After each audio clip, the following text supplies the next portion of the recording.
Welcome back to Plumbing Professor Radio on New Talk Radio 1270. If you have a question on plumbing, sewer, or drain, give us a call, 248-356-1270. Okay, Steve, right before we get into explaining to people how to shut their water off in their house and where to find that valve, we do have a question from Susan from Dryden. And it's a lengthy question, but I'm going to try to make it a little short so hopefully she understands. Susan's real popular in the fact that she wants to repair or replace her toilet. She wants to replace her toilets with Comfort Height toilets right now, but she doesn't want to tear up her entire floor right now while she's doing it. So what she's asking for is there some sort of a plate that she could put down on the floor currently and install the new toilet so that way she doesn't have to redo it. That's a great question. It is a great question.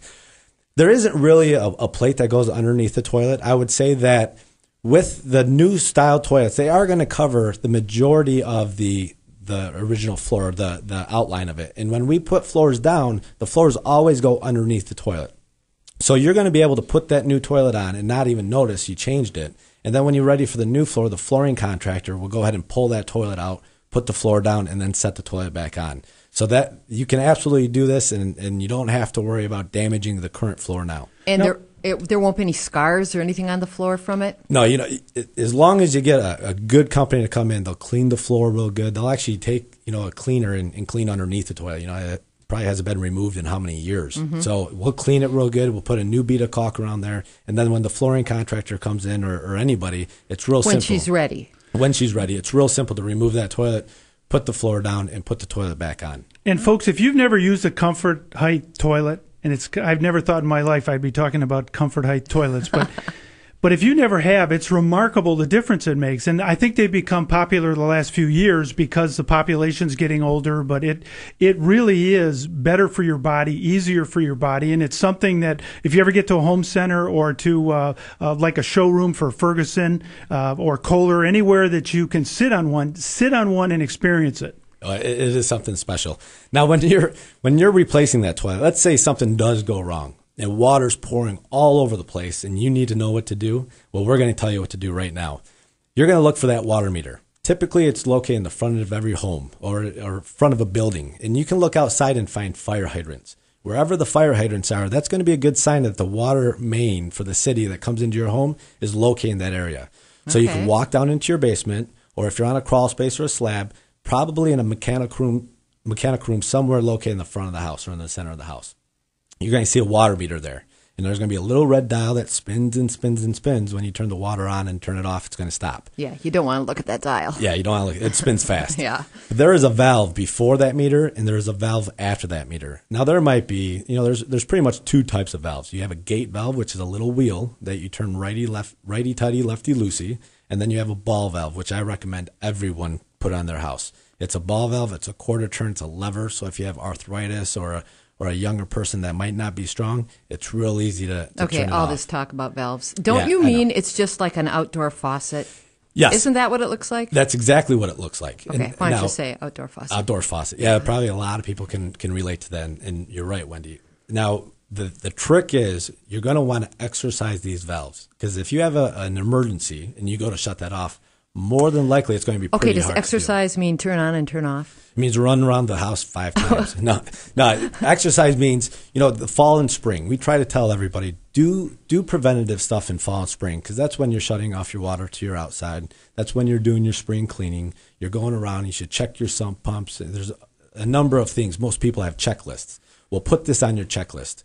Go to each fixture and go to your house main shutoff and turn it all the way off. Turn it off. Open up a faucet, and you shouldn't see any water. Okay. Okay?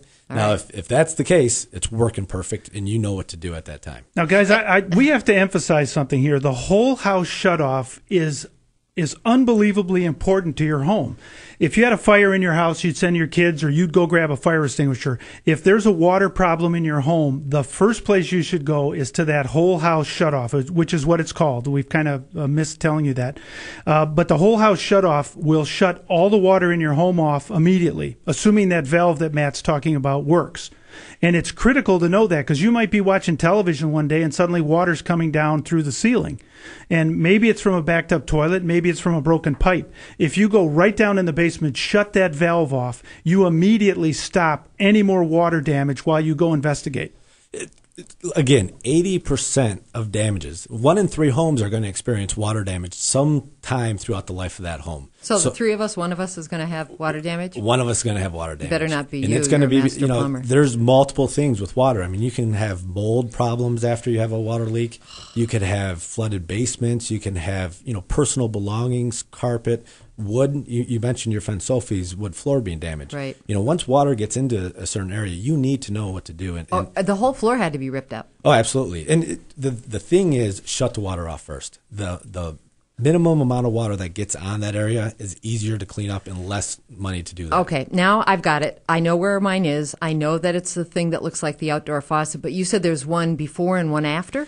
Yeah, we have one before the meter and one after the meter. That way, if we want to service the meter, the city comes in to do something, they can shut just that area off. They can isolate it.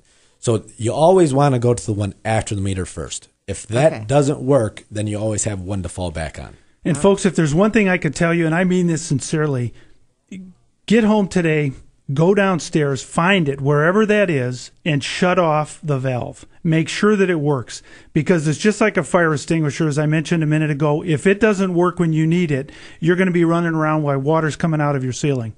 That's huge.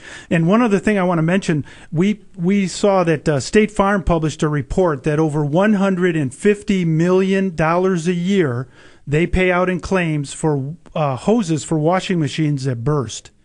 And I would tell you that everybody should take a look at those hoses. If they're not braided stainless steel, you really need to think about replacing them next time you're out and about. And the benefit of doing that, Steve, is you can make a priority list.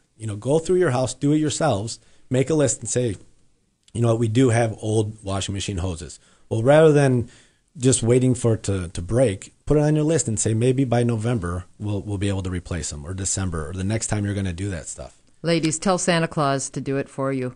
Hey, Matt, do you need a tool to turn that valve? No, good question, Wendy. Do not use any tools to shut that valve off. If you try to turn it off and you can't do it by hand, then just leave it alone and then call plumbing professors and have us come out and take a look at it. Because brass will freeze and break, and you don't want to break that valve because then you're going to be stuck without one. Guys, we have Jeff on the line. Let's talk to Jeff.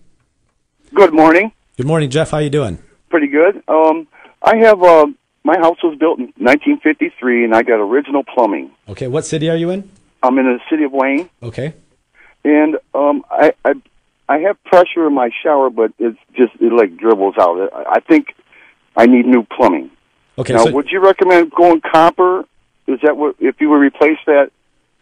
Well, the line? Well, Jeff, luckily you have a couple different options. Copper is absolutely the way I would go, but copper is very expensive this time of year. Or actually the past few years. Are people going to PVC now? Or? Well, PEX, polyethylene piping, is what people are going to.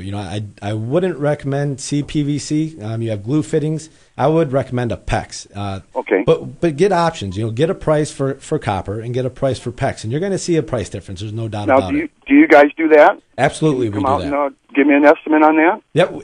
Did you give your information to the call screener? No, not yet. Okay, what we'll do, go ahead and wait on the line. We'll put you on hold, and then you can give your information to Scott, and he'll take all that down. But this is what you're going to want to look for, Jeff. You're going to want to look for how many bathrooms are in your home, how big or how long your house is. Is it a stacked house? Is it a ranch, colonial? And then have us give you different options as far as different materials. And we're going to be able to do faucets at the same time. There's going to be multiple things we can do. Jeff, thanks so much for calling. If folks, you have questions, plumbing, sewer, drain, call us 248-356-1270. Now, what's great about doing a repipe in Jeff's circumstances, he's going to be able to get all new ball valves. And you heard us explain the whole house shutoff. Well, when you have a repipe, we don't put gate valves anymore. So there's no more turning or having to use your hands really to turn something off. There's other things out there like ball valves. More like a paddle, right? More like a paddle. Okay. Exactly. It's like a lever. Yeah, a lever. Okay. Like a door handle, rather than the small much easier doorknobs. Hey, thanks, Jeff. Guys, 248-356-1270. You're talking to the plumbing professors on Plumbing Professor Radio on New Talk Radio 1270. We have had some other good questions come in from the internet site. You can go to our website at plumbingprofessors.com and hit the Ask a Question button, and you can do that today or anytime, and we'll answer your question. One of them came in from This is from Corey. We have pipes in our backyard that keep getting clogged with tree roots. Other than snaking every few months, what can we do? Well, there's multiple options, and the first thing is to know what really is causing it to back up. You know, put a camera down there. You know, before you have heart surgery or anything like that. I'm not saying we're doctors, but you're going to have it scoped, right? I mean, you want to know what the problem is first, and it seems like Corey knows that he's got tree roots in his basement. But when we come back from the break, we'll let you know what different options are. We have sewer cables, we have snaking, hydro pressure jetting. But it all starts with the camera. It all starts with the camera.